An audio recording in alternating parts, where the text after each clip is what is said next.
Good morning, team. We're really excited this morning to have a conversation with a key innovator in the industry this morning. A friend of mine, I'd like to briefly introduce him.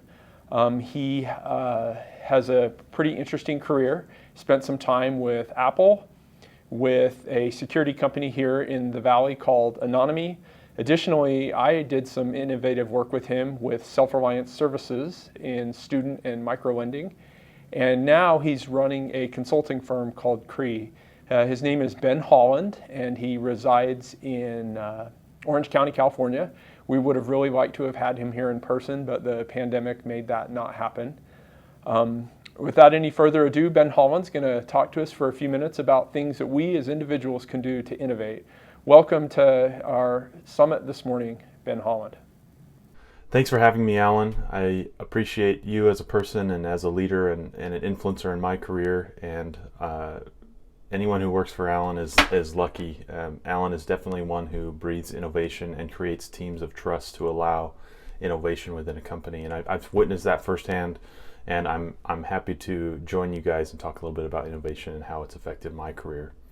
I'll tell you a little bit about myself now. So I work as a consultant for product development. So I help companies develop software products that are innovative and that disrupt their industry. And here are some of the things I've learned about innovation over the last several years of my career, and I'd like to share some of this with you. Some of the misconceptions about innovation are that you have to be this like special person. That some people are born with innovative minds and some people aren't, or that there's this magic gene that comes with startup founders that makes them innovative. Another misconception is that innovation must have this eureka moment, this we struck gold, and it's a single moment of time. And before this time, this magic idea didn't exist, and after this time, it does exist. And there's a single point in time where you can pinpoint that event. Another large misconception that I've seen is that it's impossible to innovate in large or corporate environments. That innovation is too risky, and that innovation is all about ideas and only for these right-brainers, people who think creatively. And none of these things are true, but there are instances or examples where we can all innovate. And what I'd like to talk about is how everyone can innovate.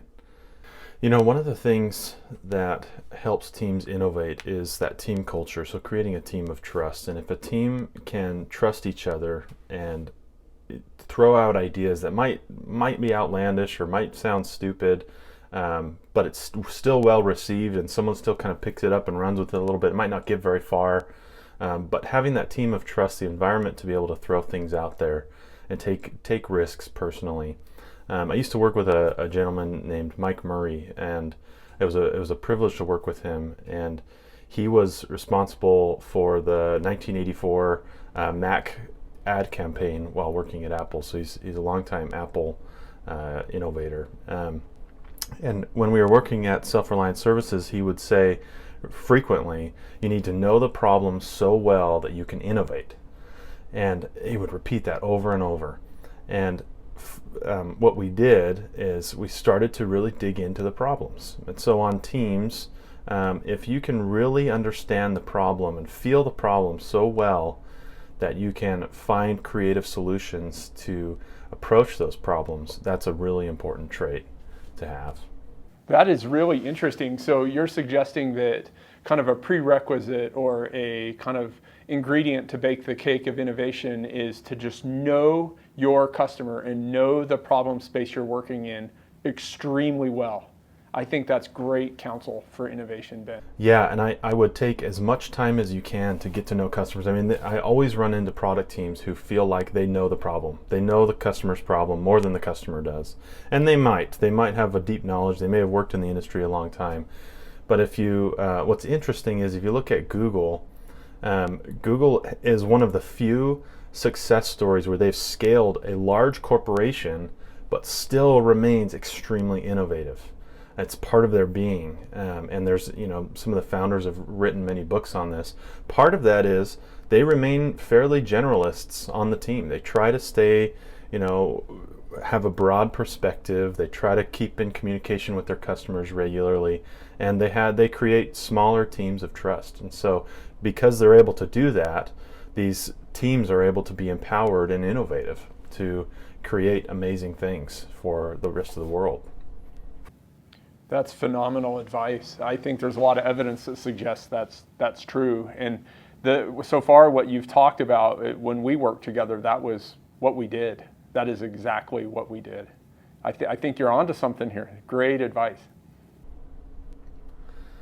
One thing that I'll talk a little bit about this, because I think there's a hesitancy to be innovative because people believe it's a common misconception that there's this eureka moment, or that there's one moment in time where this incredible invention was created, this incredible innovation was created, and then it just kind of exists from that point forward. And you think about, I kind of jokingly say, Eureka, the smartphone is invented today. And if you were to try to pinpoint a date that the smartphone was invented, it's actually nearly impossible. You could start in many different parts of the journey, right? You could start in the 1940s when the Jacquard loom was created, or when there was vacuum tubes, and you could fast forward to Palm Pilots. You could go back to IBM and the Simon or the Apple Newton. I mean, there's so many different ways you can tell the story of the innovation of the smartphone. There isn't one single point in time where someone put all these ingredients together and said, hey, look, here's a smartphone. It started with the internal processors, the computing processors, and then to a personal computer, and so on. And because I think that's an important principle to remember, because we are all part of this evolutionary process called innovation. It doesn't happen at one moment. What you build today may be evolutionary for the next person. What you're suggesting is, and I think there's a lot of wisdom in this, you're suggesting that people shouldn't be sitting by waiting for this gigantic light bulb to bing, go off in their head, and this is my innovative idea. What you're suggesting is innovation is typically an accretive or small incremental steps to get toward something big and amazing. And I think you're right. I think there's a huge body of work that suggests that's absolutely true. Whether it's the smartphone, that's a great example. Even simple things like the light bulb and things in aviation, the very small incremental progress when looked at over time, tremendous strides are made. That is really insightful, Ben. Thanks. Yeah, and I think that's an important thing to note, is that what you're working on right now, if you're solving an important problem for you, whether you're allowing your company to release code faster, or whether you're developing an entirely new product line, what you're working on now could be foundational for innovations to come. So you take, Steve Jobs and Steve Wozniak, who, inventing the first, the Apple One. They were not the first ones to create a personal computer. There were others that were trying to do similar things, and there was a lot of monumental steps that got to that point of where the Apple One existed. So it just depends on how you want to tell the story. But thinking this way helps you realize, hey, I can be innovative. It doesn't have to be this big light bulb moment, or this big, fall from heaven, to eureka moment. I could be creating something that's evolutionary from something prior to me, and could set a foundation for people moving forward to innovate. That brings up an interesting point. What about failure, Ben? Should we be afraid to fail? Do we think that some of these innovators we've talked about so far were scared of failure, or had some sort of anxiety about failure? What do you think about that? This takes me to an interesting quote that I read the other day, which is from Mario Andretti, the famous NASCAR driver. And he says, if everything seems under control, you're not going fast enough. And there was a case study that was performed by the company GAN, and they were studying how do large companies innovate, and how can they innovate better to compete with startups. When you look at a startup, The difference between a startup and a large enterprise is really speed. A startup can make decisions quickly, they can fail quickly, they can recover quickly, and they can make decisions. The fact that a startup is able to move so quickly allows them to fail, get back up, fail, try again, fail, move forward, and that's a really important principle in innovating in a corporation, in a larger corporation. So let me repeat that for you, and I think you're onto something here. You believe, and I think I share this belief, but the belief is that startups innovate at a higher rate because they're able to go through the failure, learn from the failure, try again cycle much faster than large organizations. And so that cycle time of failure to experiment to success or failure to try again, it tends to be much faster in a startup because they have to be. And so in a larger or a mid-sized company like Master Control, we want to give individuals the freedom to innovate and accept failure, learn from failure, celebrate failure, and move on and try again. Is that what you're contending? Yeah, absolutely. The more, it's all how you look at failure, right? Failure really is about learning, and the speed to learning it really comes down to what kind of a trust you have within the company. And if you're building teams of trust, which I've worked with you long enough, Alan, I know that that's what you do. That's kind of your strongest characteristic is building a team of trust. If you can build a team of trust, a team that can communicate openly, and then you build a team of problem solvers, you'll fail, but you'll fail quickly, and you'll iterate, and you'll improve, and you'll make things better. But that speed to innovate is vital, and speed to innovation means failing. It means failing quickly and recovering. Yeah, and I think you're onto something. That's very improving. nice of you to say that. I agree that having a team or a series of teams with high trust allows those experimentation and innovation and failure and learning cycles to happen in a very time compressed way. I think that this might be a key takeaway for those listening is trust those sitting beside you, trust your team, trust each other enough to be vulnerable enough to express those failures and be emotionally and intellectually honest enough to talk about what didn't go well. So when we try again here real quick, we cannot repeat that mistake. That is extremely insightful, Ben. Thank you.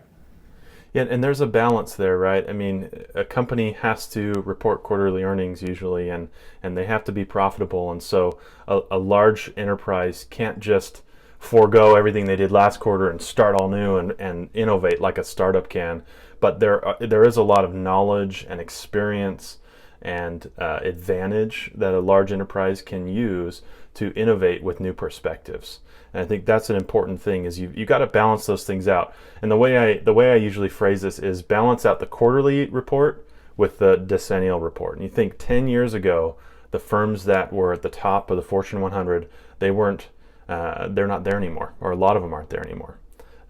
So who's going to be at the top 10 years from now? So you got to balance out the 10 years from now from getting those quarterly earnings and keeping your existing business happy. It's a balance. It's not easy. But I think that enterprises actually have an advantage to innovate more than a startup does because they can afford to fail. So this is a concept I haven't thought a lot about, and I'm really glad you're bringing this up, but the concept is you have to kind of keep your eye on the big term, like the long term, like the 10-year kind of timeline, while you're innovating in small iterative chunks. And you're right. If you think about right now, 10 years ago, who were the Fortune 5 in the United States? Some of them have disappeared. We don't hear from them anymore. And so who will those Fortune 5s be, in 10 years from now, right? That is really, really insightful. Yeah, one of my favorite quotes from Jack Welch. So GE is an interesting example, right? 10, 15 years ago, they were top of the Fortune 100, and now GE's really struggling. So Jack Welch, the former CEO of General Electric, said that my job is to find great ideas, exaggerate them, and spread them like hell throughout the business with the speed of light, and to put resources in to support them. That's the job of just about all of our CEOs.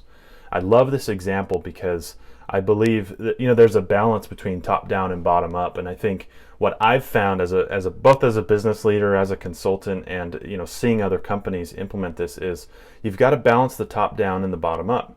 You've got to learn from the people at the bottom, learn from the rest of the organization. They often have perspectives that you don't always see, but also at the top, you've got the ability to see broadly and to see long term, more so than most others in the company. And so there's this balance between supporting every single idea, but also taking time to look outwardly, to look into the future and say, well, what's coming? What's the next 10 years going to look like?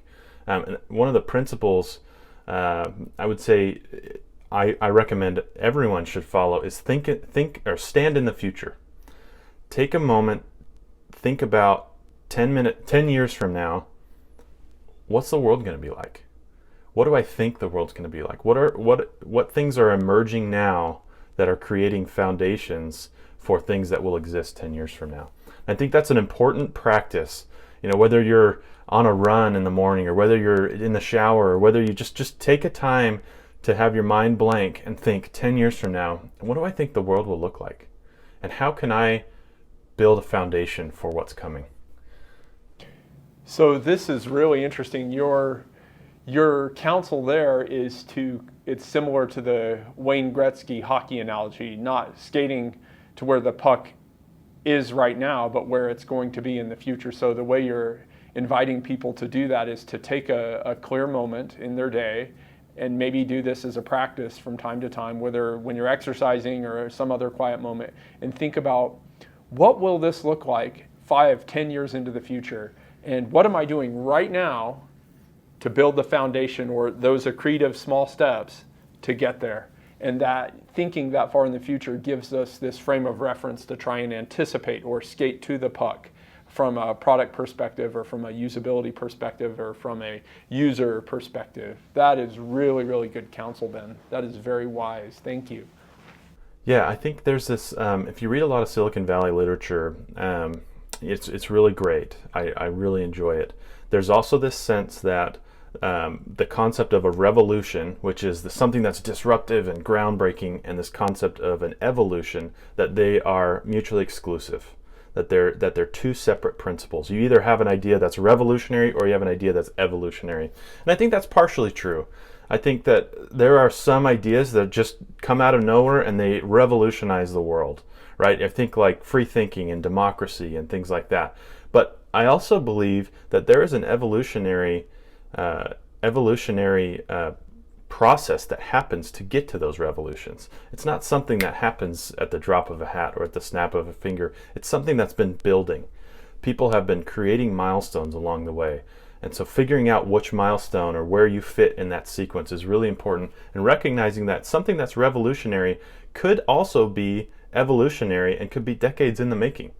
And so thinking about that and saying, well, what's coming in the next decade? What's building to get us there now? You take things like coronavirus, and they call the COVID-19 pandemic a black swan, right? And the characteristics of a black swan is that it's somewhat predictable. We could have seen this coming. We should have seen this coming. As terrible as it is, it's possible for us to go, in hindsight, look back and say, yeah, I mean, we had warning signs. We had other pandemics that didn't quite reach the United States, but they were getting close. But because we lacked vision, we didn't look that far in the future. We weren't prepared, or we struggled to be as prepared as we could have. Yeah, and you think about the consequences of that are so tremendous in terms of loss of life and economic impact, and that's a great kind of warning sign for us from take it from a business perspective or a product perspective, to kind of look for the warning signs that our competitors are signaling and emitting and then act on them. So I'd like to go back just for a minute and talk about evolutionary innovation and evolutionary improvements. Whenever people talk about Facebook, we never hear people talk about Friendster and MySpace. Maybe in passing people joke about those things, but the truth is Facebook would have never had the kind of crack in the door to get their nose in the tent without Friendster, without MySpace. They made these incremental improvements that have come to dominate the social media space and really revolutionize how we kind of interact as a society.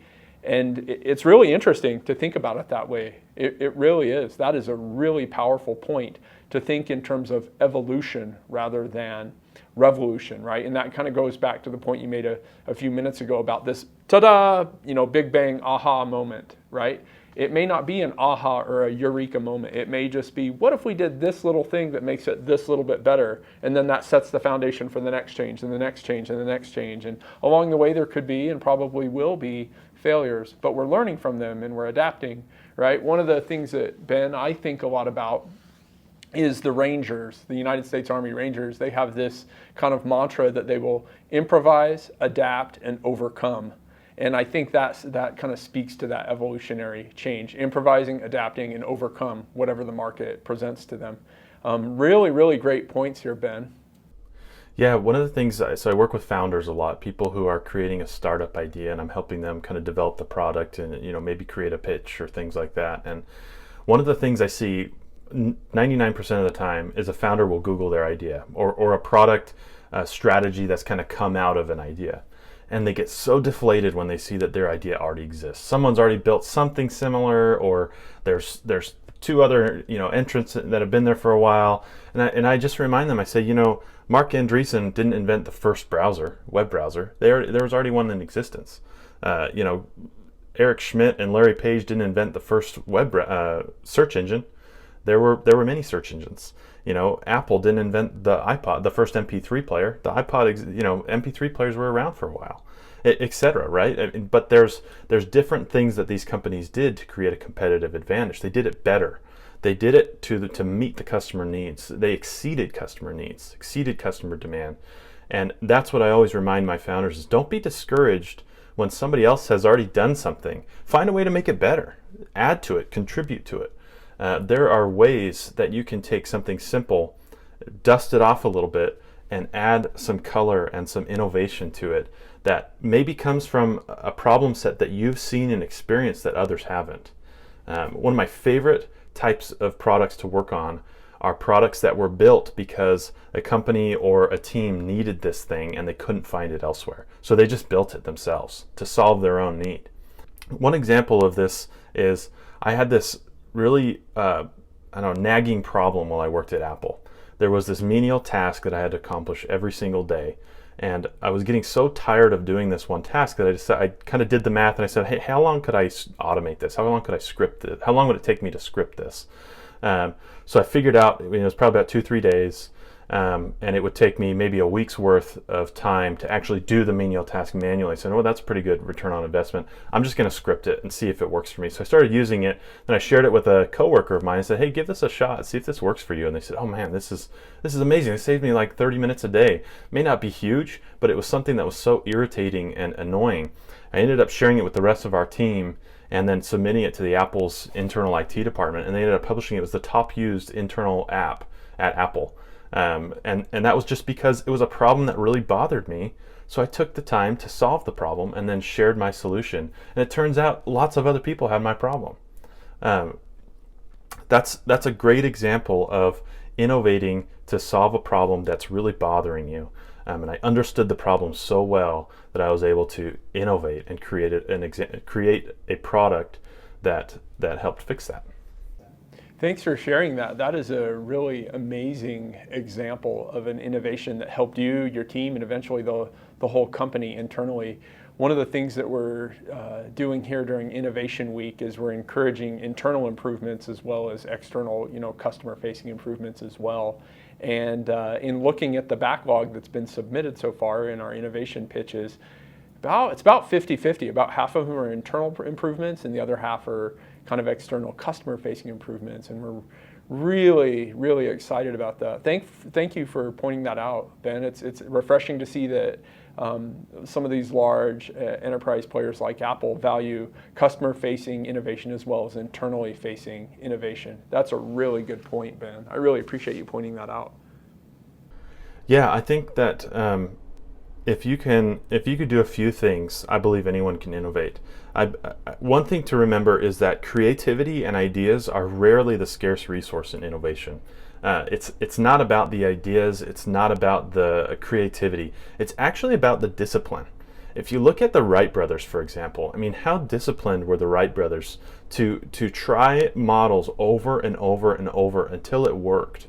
And you look at every other, pick an innovation, Thomas Edison, whatever, the light bulb, pick an innovation. There was an insane amount of discipline that went into creating that innovation. So remembering that creativity and ideas are not the scarce resource. You don't have to be this creative thinker or the most amazing genius or prodigy in the world. You really just have to think about, is this a problem that I could be disciplined enough to learn more about and to find a solution for? And then the failures just come along the way, right? They're just stepping stones to get to that solution. That is a phenomenal point. So the kind of point here is, to repeat it for you, is you have to have discipline. You have to have that drive and kind of cohesive nature that allows you to keep trying and not quit and not give up. And I really like what you just said. I think you hit the nail on the head. These failures along the way are just stepping stones to success, stepping stones to evolutionary innovation. Wow, we could patent half of this, Ben. So Scott Galloway calls it the gross idolatry of innovators. And one of the problems is we put so much pressure on ourselves to be the next Steve Jobs or to be the next Mark Zuckerberg or one of these individuals, when we forget that they were just regular people just like we are. That they're just regular people just like we are. And they innovated, they solved problems. Some of them happened upon things, but they really had an insane amount of discipline to come to the degree of innovation that they had. And really, as humans, because of that fear that we can never live up to those standards, we start to just get really uncomfortable with the unfamiliar. So we stay close. We stay, in our little routine. We stay close to what's familiar to us, and we don't break free, or we don't broaden our perspective. Part of it is that fear of, I'll never be this next Steve Jobs. So what's the point? But another part of it is we're just humans or creatures of habit, creatures of routine. So really developing the habit to break free from the unfamiliar, to learn new things, read a book that you normally wouldn't read a news article from a different perspective, associate with someone who holds different values or different perspectives than you do. Those types of behaviors, those types of habits really help you understand that not only do we all have a lot of similarities, and it really doesn't take any magic ingredient to be innovative, but it also teaches you that innovation is really about learning from other people, learning different perspectives, seeing what problems other people have, and figuring out solutions on how to solve those. This is fantastic. This is absolutely fantastic. I really like what you're saying. The takeaway from me is get comfortable being uncomfortable. Get outside of your comfort zone. Surround yourself at different times with people who think a little bit different than you, maybe have a little bit more broad perspective, or maybe a little bit different belief system, and exposing yourselves to that kind of multiplicity of thought will potentially, and in my own experience, has opened my eyes to look at problems differently than maybe I traditionally would, because of lots of different factors. This is really, really good counsel, Ben. Thank you. One example of broadening your perspective could be, kind of opening your mind to different knowledge sets. But another example could be, inviting someone to solve a problem with you that, you wouldn't normally invite. So getting an outsider perspective. Ask your spouse, ask your family member, ask your friend, go to a coffee shop, ask 10 random people, hey, this is a little bit harder to do now with the social distancing, but ask 10 people, hey, tell me how you would solve this problem. I mean, get some different ideas, invite other people to join. I have found, more than half the time on product teams that I've worked on, that the most innovative ideas come from people that are already working on it but don't necessarily have a voice, or haven't necessarily been asked to be involved. And you find that there are these gold nuggets that are sitting within your existing team that are there if you seek for them, if you ask, if you kind of dig into it a little bit more. But if you never ask, or you never invite people to join in on helping you solve this problem, you miss out on some of these amazing ideas, these creative approaches. So that's another way I would say, if you want to broaden your perspective, talk to everyone around you, get familiar with how they would approach it, and get them involved. And that goes for leaders and team, individual contributors on teams. Talk to everyone around you, get different ideas, figure out how they think and how they would approach the same problem. That is really good advice, and I think it relates closely to this idea of a high trust team where people feel empowered to speak up and empowered to kind of share those little gold nuggets that are sitting right in front of you. That is another good kind of way to make that point of having a high trust team. That is really, really good advice, Ben. Really, really good. Probably one last piece of advice I would give to help people innovate is find time to be bored. I think it's very hard nowadays. I found myself a couple years ago being unable to really think for myself. There's always something that I could give my attention to, whether it be a TV show or a book or a smartphone game or whatever. I could always give my attention to something. And so I actually quit using my smartphone about a year ago. Gave myself 3 months. It was a smartphone fast. And it was one of the most incredible times of my life because I was just bored. I had to look around and find something to think about. And I re-exercised these things in my brain that I hadn't used in a long time. And I realized there's a lot of things that we can innovate on, a lot of ideas we can have if we just give ourselves time to think, give our brains time to think about nothing. It's a really healthy exercise for us. So you don't have to do anything extreme, but I would always recommend find time to be bored. Being bored is such an important part of innovating. It's an important part of finding things to think about, finding problems to solve, and just kind of let your brain go off on these tangents and daydream about whatever it is. It's a good way to create a foundation to stand in the future, because you often have nothing to think about but the past or the future. And so finding time to be bored is an important part of innovating, I believe. That is really, really profound counsel, I think, professionally with regard to innovation, and then maybe even in your personal life too. Finding time to be bored. So eliminating some of those mundane distractions and letting your brain kind of have the cycles to think about things more broadly and apply some of the principles that we've talked to heretofore.